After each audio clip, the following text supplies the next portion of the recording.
नमस्कार दोस्तों, डिवाइन के ऑनलाइन प्लेटफॉर्म पर आज हम चर्चा करेंगे बिहेवियर या व्यवहार के सिलेबस के बारे में। देखो, अपना टॉपिक मेंस में 20 नंबर का है, लेकिन 20 नंबर से ज़्यादा महत्वपूर्ण है कि आप तैयारी करते समय अपने आप को कैसे व्यवस्थित रख सकते हैं और एक एज ए प्रशासक अपने आप को कैसे व्यवस्थित रख सकते हैं और उस प्लेटफॉर्म पे आप कैसे बेहतरीन प्रदर्शन कर सकते हैं। इसीलिए ये आपके सिलेबस रखा गया था। देखो, पहला यूनिट है आपके बुद्धि। अगर हम बात करें तो आईक्यू की जरूर बात आती है और ये माना जाता है कि जब तक आईक्यू अच्छा नहीं हो तब तक कहीं हम सिलेक्शन नहीं ले पाते हैं। दूसरा, यहाँ पे जो सबसे इंपॉर्टेंट चीज आती है, संज्ञानात्मक बुद्धि। तो देखो दोस्तों, संज्ञानात्मक बुद्धि में जब भी बात की जाती है तो संज्ञानात्मक में आता क्या है? तर्क, चिंतन, आपकी स्मृति, ध्यान, यानी कि आपके ये सब चीजें तार्क चिंतन करते हुए किसी भी चीज का जब भी हम पढ़ते हैं तो हमेशा तार्किक चिंतन करना चाहिए। सामाजिक, प्रत्येक व्यक्ति समाज के लोगों के साथ घुलना मिलना चाहता है। घुलने मिलने के कई फायदे हैं, जैसे कि अपा 4th पॉइंट पे जब आएंगे तब इसका हमें और महत्व पता लगेगा। सामाजिक बुद्धि अमूमन बहिर्मुखी व्यक्तित्व के व्यक्तियों में अधिक देखी जाती है और इसमें मूलतः व्यक्ति समाज के अन्य सदस्यों के व्यवहार के अनुरूप अपना व्यवहार निर्धारित करता है ताकि अच्छे से लोगों के साथ घुल मिल सके। ठीक है। संवेगात्मक बुद्धि जो सबसे महत्वपूर्ण है, गोलमैन तो यहां तक कहते हैं कि जीवन में आईक्यू का रेशो मात्र 20% है और जबकि संज्ञानात्मक का 80% है। क्योंकि अगर संज्ञानात्मक रूप से आप व्यवस्थित नहीं हैं तो आप अच्छे प्रशासक नहीं हो सकते, अच्छे विद्यार्थी नहीं हो सकते, क्योंकि जब तक आपके संवेग यानी कि क्रोध, ईर्ष्या, प्रेम, उदासीनता, डर, दुश्चिंता, ये सब चीजें संवेग हैं और जिस व्यक्ति के संवेग व्यवस्थित होते हैं वो सबसे बेहतरीन प्रशासक होता है। समाज में सबसे अधिक उस व्यक्ति को प्रतिष्ठा प्राप्त होती है। अपने प्रत्येक क्षेत्र में सबसे बेहतरीन परफॉर्मेंस वही व्यक्ति करता है जिसके संवेग व्यवस्थित होते हैं और संवेग व्यवस्थित है व्यक्ति के तो निस्संदेह संज्ञानात्मक बुद्धि विकसित रहेगी। सामाजिक बुद्धि उस व्यक्ति में बहुत ही अच्छी और व्यवस्थित मानी जाएगी। ये तो यहां तक कहते हैं। देखो, 20% आईक्यू आप किसी भी नौकरी में, उदाहरण के लिए हम लें कि आरएस मेंस जो डिसाइड करता है वो आईक्यू डिसाइड करेगा, लेकिन जब आपका फाइनल सिलेक्शन होता है तब आपकी संवेगात्मक चीजें डिसाइड करेंगी। इंटरव्यू के समय आपके संवेगों को देखा जाता है, ओवरऑल आपकी पर्सनैलिटी का टेस्ट लिया जाता है कि आपका व्यक्तित्व कैसा है। नौकरी जब करोगे आप, नौकरी में भी संवेग आपके देखे जाएंगे, क्योंकि आप जो प्रशासक बनना चाहते हैं वहां पर पब्लिक डीलिंग अधिक है, लोगों से मेल जोल आपको बढ़ाना पड़ेगा। आप पे राजनीतिक प्रेशर भी हो सकते हैं, प्रशासनिक स्तर पर उच्च अधिकारियों के द्वारा भी प्रेशर हो सकते हैं। तो आप अपने आप को और अपने संवेगों को कितना व्यवस्थित रख सकते हो, कितना व्यवस्थित रूप से तालमेल स्थापित कर सकते हो, वो ओवरऑल आपके व्यक्तित्व के लिए हमेशा महत्वपूर्ण होते हैं। सांस्कृतिक बुद्धि, देखो, आज पूर्वी राजस्थान का व्यक्ति जब पश्चिमी राजस्थान में नौकरी करता है, दोनों क्षेत्रों के संस्कृति के रीति रिवाज, रहन सहन, खान पान, तौर तरीके सब अलग होते हैं। जिस व्यक्ति में सांस्कृतिक बुद्धि व्यवस्थित होती है वो व्यक्ति अन्य संस्कृति के रीति रिवाज, तौर तरीकों सबको बहुत जल्दी ग्रहण करता है और उनके साथ वो समायोजन स्थापित कर लेता है। आध्यात्मिक बुद्धि, देखो बहुत ही लेटेस्ट कॉन्सेप्ट है। दाना जौहर ने बड़े लेवल पर इसकी चर्चा की, और चर्चा क्यों की? क्योंकि जब संवेगात्मक बुद्धि पर गोलमैन ने अपना काम किया था तो गोलमैन के काम से इनको लगा कि नहीं, क्योंकि खाली संवेगों के व्यवस्थित होने से चीजें नहीं होंगी, यानी कि संवेगों को कौन व्यवस्थित करे। ये सबसे ज्यादा समस्या जो आई ये क्यों देखी गई कि जैसे कि कॉरपोरेट सेक्टर में उच्च पोस्टों पे, उच्च पदों पे जो व्यक्ति विराजमान है, आईक्यू लेवल बहुत अच्छा है लेकिन उनके संवेगात्मक स्थिति बहुत अच्छी नहीं होती।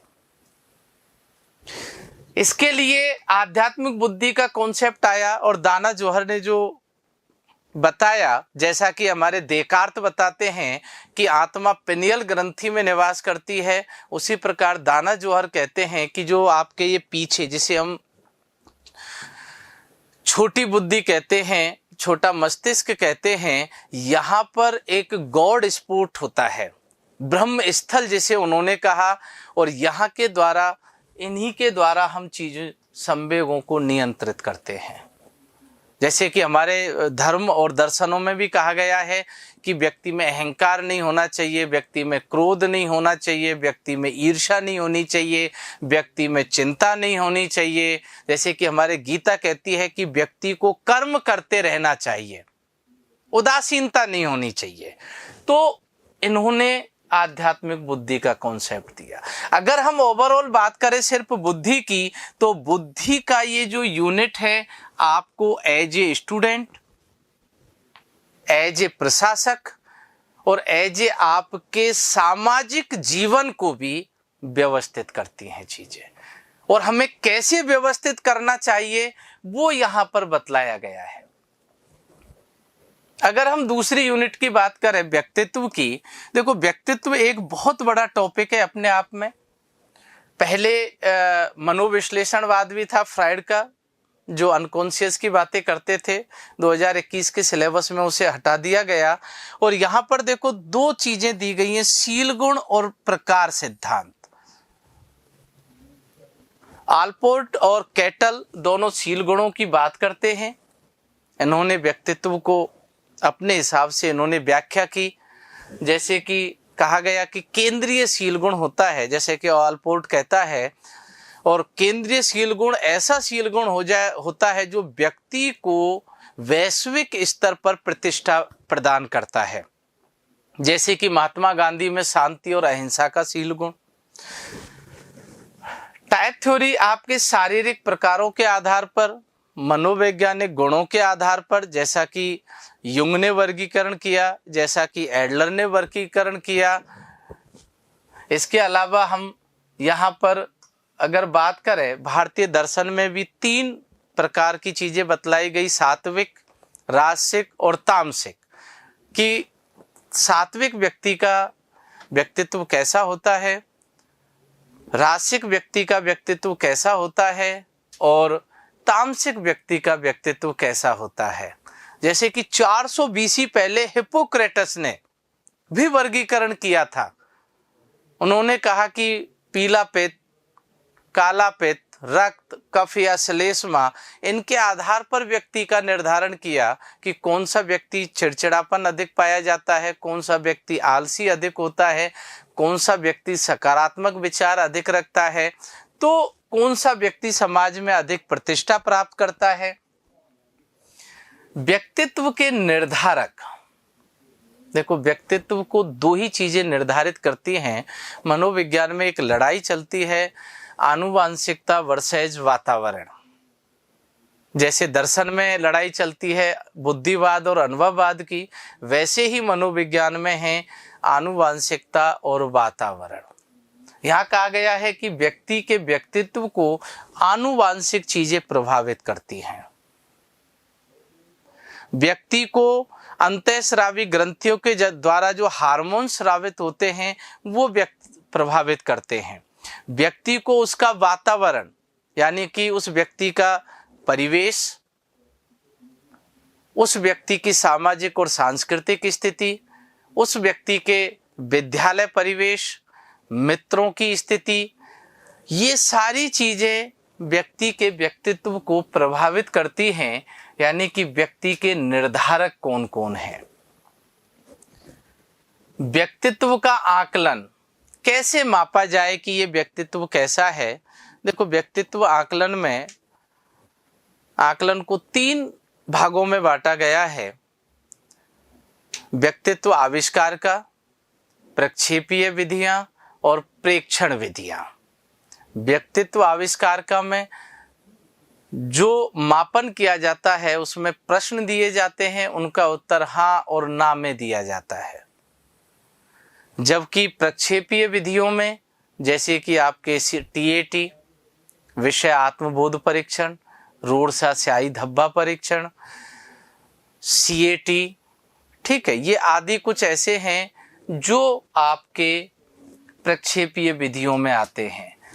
यहाँ पर तीनों में अलग अलग चीजें हैं कि हम व्यक्ति के अचेतन मन से चीजों को कैसे पहचानें, व्यक्ति के मानसिक रोगों की पहचान कैसे करें, व्यक्ति अपने जीवन में समायोजन क्यों स्थापित नहीं कर पा रहा है। इन सब का अध्ययन किया जाता है व्यक्तित्व आकलन में। अगर हम आगे बात करें अधिगम और अभिप्रेरणा, देखो पहली है इसमें अधिगम की शैलियां, स्टाइल ऑफ लर्निंग। कॉल्ब ने काम किया, एंडरसन ने काम किया, कुछ सामान्य विधियां चलती हैं। अगर हम सामान्य बात करें तो व्यक्ति को कैसे पढ़ना चाहिए। प्रत्येक व्यक्ति का पढ़ने का अपना एक तरीका होता है, अपने तरीके से उसे जल्दी याद होती हैं चीजें। लेकिन जैसे कि साइकोलॉजिकल रिसर्च बताती है कि जब व्यक्ति किसी चीज को दृश्य देखकर पढ़ता है, यदि उसे देखकर पढ़ते समय ही साथ में यदि वो लिख के पढ़ने लग जाए, तीसरा यदि वो उस चीज को गुनगुना के और पढ़े, वो कहते हैं कि अगर इन चीजों का समायोजन एक साथ हम कर लें तो चीजें लॉन्ग टर्म मेमोरी में जल्दी जाती हैं। अगर तीनों की हम व्याख्या करें, देखते समय यदि हम लिखते हैं तो नर्वस सिस्टम तक सूचनाएं व्यवस्थित रूप से पहुंचती हैं। दूसरा, गुनगुनाने से बाहरी वातावरण से जो भी डिस्टरबेंस होता है आपकी एकाग्रता भंग नहीं होगी, क्योंकि गुनगुनाने से जो आवाज है वो आपकी ही आवाज आपके कानों तक जाएगी। दूसरा, अगर हम बात करें स्मृति के प्रारूप, स्मृति के प्रकार, देखो यहाँ स्मृति की हम बात करें तो 3 टाइप की बात की जाती है। एक संवेदी स्मृति जिसे सेंसोरी मेमोरी कहते हैं, एक आपके लघुकालीन स्मृति यानी कि शॉर्ट टर्म मेमोरी, और एक होती है दीर्घकालीन स्मृति यानी कि लॉन्ग टर्म मेमोरी। ये कुछ सेकंड होती है, ये 20 से 30 सेकंड तक होती है, और ये 30 सेकंड से लेकर जीवन पर्यंत तक होती है। लेकिन मेमोरी में जाएंगी कैसे चीजें, जो अभी हम बात कर रहे थे कि तीनों तरीके को यदि पढ़ा के साथ मिला के पढ़ते हैं, ये कहते हैं कि जिस तरीके से पर्सनल कंप्यूटर काम करता है, जिसमें कोडिंग होती है, स्टोरेज होता है और रिकॉल किया जाता है चीजों को, हमारे भी वही सिस्टम है कि जब हम पढ़ते हैं उस पूरे को एक साथ याद नहीं होता, उसको हम कोडिंग के द्वारा याद करते हैं। कोडिंग के द्वारा कोई चीज अंदर गई, वो स्टोरेज होगी, और स्टोरेज होगी तो जब हमें जरूरत पड़ेगी तो उसी कोडिंग के द्वारा उस चीज को हम बाहर निकाल सकते हैं, याद कर सकते हैं। जैसे कि शॉर्ट टर्म मेमोरी में हम यहाँ पे सेंसोरी मेमोरी में बात करें, देखो यहाँ पर इसके 2 टाइप बतलाए गए। जैसे कि नाइसर बोलते हैं, एक होता है प्रतिमा संबंधी और एक प्रतिध्वनि संबंधी। सेंसोरी मेमोरी में किसी चीज को यदि हम देखें प्रतिमा संबंधी की में, तो वो कुछ क्षण तक उसकी छवि हमारे आंखों के सामने बनी रहती है। प्रतिध्वनि, कोई चीज हमने अगर सुनी तो वो सुनी है तो कुछ समय तक आपके कानों में उसकी आवाज बनी रहेगी, उसकी छवि बनी रहेगी।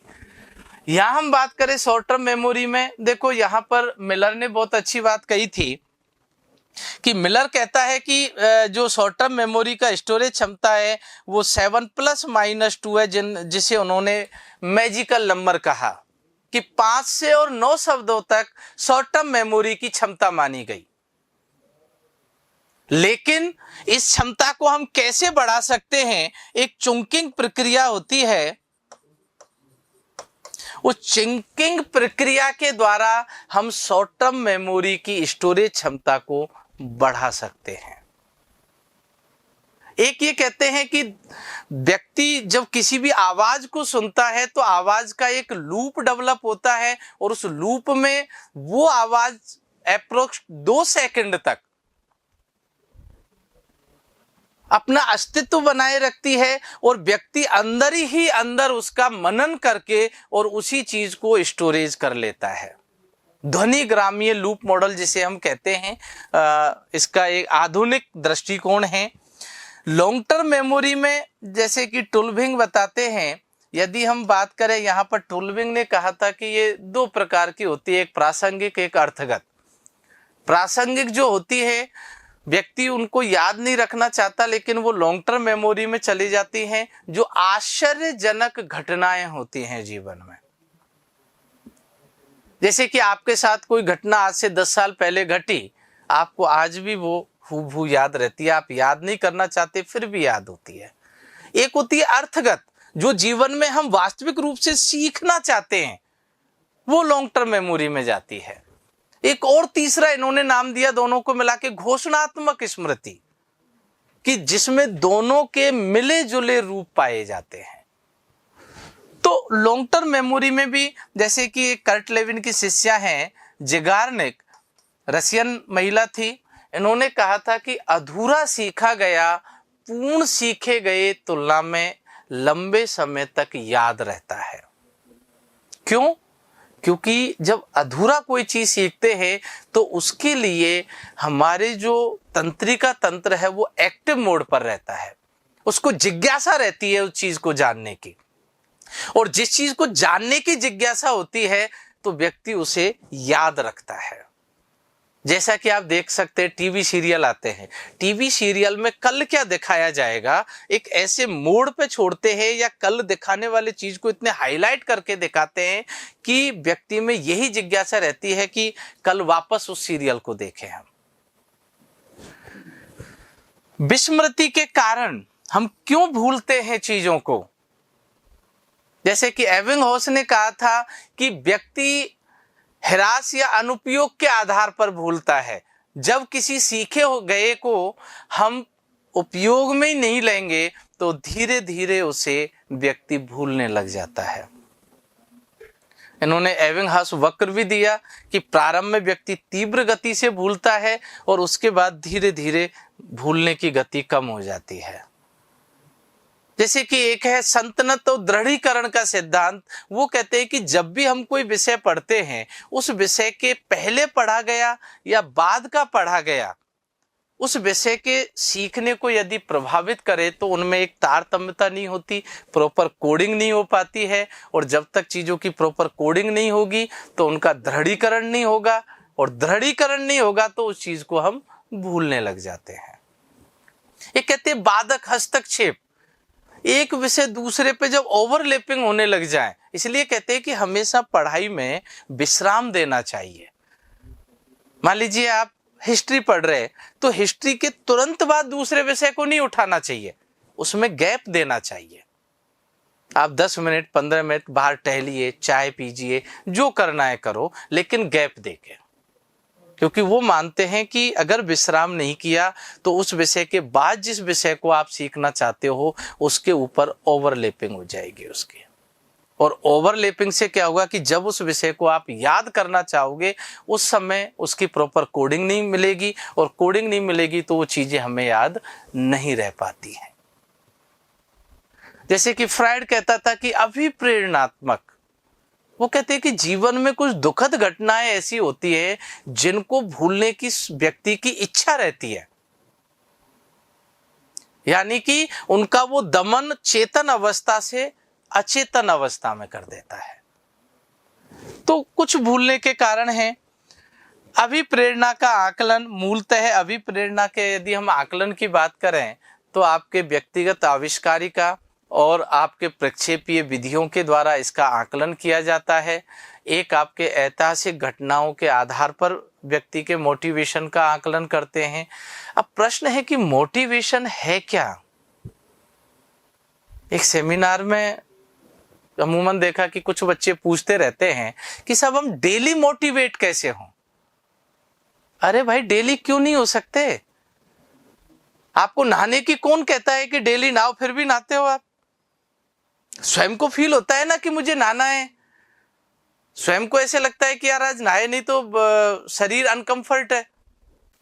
वैसे ही स्वयं डेली इस अंदर के सफाई करो, आपके दिमाग में और अंदर जो कचरा भरा हुआ है उसको डेली साफ करो, आपको डेली मोटिवेशन मिलेगा। लेकिन हमारी क्या आदत होती है कि या तो मोटिवेशन हमारा बिल्कुल पीक पे होता है और या पूर्णतः डिमोलाइज हो जाते हैं। किसी भी चीज को उच्च स्तर पर मत लेके जाइए और ना उसको बिल्कुल निम्न स्तर पर लेके जाइए। मध्यम मार्ग, जैसे कि बौद्ध दर्शन में कहा गया है कि वीणा के तारों को इतना भी मत कसो कि टूट जाए और इतना ढीला भी मत छोड़ो कि सुर ना निकाले। यानी कि मध्यम मार्ग अपनाओ, अपने आप डेली मोटिवेशन मिलेगा। अपना एनालिसिस करो वीकली कि इस पूरे वीक में मैंने क्या पढ़ा। अगर पूरा टारगेट आपने अचीव नहीं किया है तो क्यों नहीं किया, उसके कारणों को जानो और अगले वीक में उनमें संशोधन करो। आपको अपने आप डेली मोटिवेशन मिलेगा। जब तक व्यक्ति स्वयं का आकलन नहीं करेगा, सेल्फ एनालिसिस नहीं करेंगे, तो मोटिवेशन कहां से आएगा? मोटिवेशन कोई दवाई से तो आता नहीं है कि एक इंजेक्शन लाए, आपके लगा दिया और सब हो गया मोटिवेशन। मोटिवेशन खुद को लाना होता है। और कब आता है? जब आपके अंदर तड़प होती है किसी चीज को पाने की, भूख होती है। जब तक भूख नहीं जगाते हो ना, तब तक मोटिवेशन नहीं आता है। साइकोलॉजिस्टों ने जो प्रैक्टिकल किए चूहों पर, जब एक चूहा भूखा होने के कारण और कोई नया कार्य सीख जाता है, तो हम तो इंसान है, बहुत आसानी से सीख सकते हैं चीजों को। क्यों? कब सीखेंगे? जब भूखे होंगे, जब तड़प होगी, जब उसको पाने की चाहत होगी। और जब तक चाहत डेवलप नहीं होगी, जीवन में कुछ भी प्राप्त नहीं होता। तो मोटिवेशन का यहाँ जनरली आकलन की चर्चा की गई है। अब यहाँ आते हैं, देखो ये प्रतिबल एवं प्रबंधन। प्रतिबल यानी कि स्ट्रेस, तनाव। देखो 3 शब्द होते हैं, स्ट्रेस, डिप्रेशन और एंजाइटी। जैसे कि अभी बोर्ड एग्जाम चल रहे हैं, बच्चों में एंजाइटी है, बहुत ज्यादा चिंतित हैं चीजों को लेके, उन पे प्रेशर है। तीनों शब्दों की चर्चा खुल के हम आगे सिलेबस में करेंगे। देखो तनाव एवं प्रतिबल, यानी प्रतिबल की प्रकृति कैसी है। अगर इन टॉपिकों को छोड़ दें हम, आप तो सिर्फ इतना देखो कि हमारे अंदर तनाव का लेवल क्या है। देखो तनाव 2 प्रकार का होता है, एक सकारात्मक और एक नकारात्मक। जैसा कि हैंस सेली ने कहा था कि यूस्ट्रेस और डिस्ट्रेस। सकारात्मक तनाव जो आपको कुछ प्राप्त होने पर होता है, और नकारात्मक जो आपके शारीरिक और मानसिक रूप से आप में विघटन उत्पन्न करे। हमें सकारात्मक तनाव रखना है। नकारात्मक तनाव यदि लंबे समय तक रहता है तो ये लंबा समय डिप्रेशन में परिवर्तित हो जाता है। और व्यक्ति यदि डिप्रेशन से बाहर नहीं आ पाता है तो एक दिन सुसाइड करता है। जैसा कि वर्तमान में आप कोटा में सीन देख सकते हो। छोटे बच्चे, दबाव है उनके ऊपर, इतना प्रेशर डाल रखा है घर वालों ने भी, अदर ने भी, और वो खुद इतना प्रेशर लेके घूम रहे हैं कि जैसे कोई प्रेशर को करे कि कब फट जाए। प्रेशर कभी नहीं लेना। प्रेशर कब कंट्रोल रहेगा? जब आप अपने आप को डेली मोटिवेशन दोगे, अपने आप स्ट्रेस दूर हो जाएगा। आप डिप्रेशन में आ ही नहीं सकते यदि आपको डेली मोटिवेशन लेते हो आप स्वयं। यहां पर जो चर्चा की गई कि कैसे इसको मैनेज करें, देखो सामान्यतः अगर हम जनरल टॉपिकों की बात करें तो जनरल टॉपिक होता है कि व्यक्ति को ज़्यादा से ज़्यादा ऐसे समय में अपने मित्रों से मिलना चाहिए, ठीक है, व्यक्ति को वॉक पे जाना चाहिए, व्यक्ति को योगा करना चाहिए, व्यक्ति को संगीत और नृत्य का माध्यम अपनाना चाहिए। ये सारे तरीके ऐसे हैं जो हम तनाव को दूर रख सकते हैं। स्वयं को अगर एक ही लाइन में कहूं कि जब तक व्यक्ति स्वयं से प्रेम नहीं करेगा वो तनाव में बना रहेगा। स्वयं से प्रेम जिस दिन करने लग गए तनाव आपके आसपास नहीं आएगा कभी भी। तो हमें इन चीजों को ध्यान रखना है। मानसिक स्वास्थ्य को कैसे हम प्रोत्साहित कर सकते हैं, योगा करके हम ऐसा कर सकते हैं, क्योंकि कहा जाता है कि स्वस्थ शरीर में ही स्वस्थ मन का निवास होता है। तो सबसे पहले हमें शारीरिक रूप से स्वस्थ रहना है, और यदि आप शारीरिक रूप से स्वस्थ रहोगे तो निसंदेह मानसिक रूप से भी स्वस्थ रहोगे। तो हमारे ये जो चारों टॉपिक हैं मात्र सिलेबस नहीं है, ये मेंस में सिलेबस के लिए नहीं दिया गया है, आपको इसलिए दिए गए हैं चारों टॉपिक, या आपके व्यवहार आपके यहाँ इसलिए जोड़ा गया है कि आप सिलेक्शन से पहले और सिलेक्शन के बाद अपने आप को कैसे व्यवस्थित रख सकते हो, अपने आप को तनाव से दूर रखना, अपने आप को मोटिवेट करते रहना, कैसे सीखना है, व्यक्तित्व किस तरीके के लोग हैं। इस साइकोलॉजी में एक शब्द चलता है डार्क पर्सनैलिटी। प्रत्येक व्यक्ति के आसपास डार्क पर्सनैलिटी वाले लोग होते हैं, उनकी हमें पहचान होनी चाहिए, उनको कैसे पहचानना है, और वो इतने नजदीक होते हैं कि हम उनको कभी भी पहचान नहीं पाते हैं, जो आपको बहुत ज्यादा नुकसान देके जाते हैं। कोई व्यक्ति गैस लाइटिंग के द्वारा आपको हतोत्साहित करता है, कोई व्यक्ति आपको इमोशनल एब्यूज आपके ऊपर होता है, क्या क्या होते हैं, सबसे बचना है। और अपने जीवन को यदि समायोजित करना है, वातावरण के साथ समायोजन स्थापित करना है, इसलिए आपके ये यूनिट रखी गई। चाहे फर्स्ट यूनिट हो, सेकंड हो, थर्ड हो, फोर्थ हो, ओवरऑल आपके समायोजन की बात कर रहे हैं। क्योंकि बुद्धि अगर व्यवस्थित है तो आप नवीन वातावरण के साथ बेहतरीन समायोजन कर पाओगे। अगर आपका व्यक्तित्व की पहचान है तो आप चाहे वो सामाजिक स्तर पर हो, चाहे आपके नौकरी के स्तर पर हो, चाहे विद्यार्थी जीवन हो, आप प्रत्येक जगह अपने आप को समायोजित कर लोगे। सीखना कैसे है जीवन में, क्योंकि सीखना एक ऐसी प्रक्रिया है जो जीवन पर्यंत चलती रहती है, कभी भी बंद नहीं होती। बाहरी वातावरण से भी सीखते हैं तो हम पुस्तकों से भी सीखते हैं। मोटिवेशन जो डेली होना चाहिए हमारे पास, डेली कुछ करने की ललक होनी चाहिए। तनाव और प्रबंधन, कैसे हम तनाव से, क्या क्या चीजें तनाव में होती हैं, कैसे हमें से बचना है, अगर हो जाता है तो कैसे तनाव को मैनेज करना है, ठीक है, और मानसिक रूप से हमें कैसे स्वस्थ रहना है। तो इसलिए अपने सिलेबस को यहाँ पर रखा गया।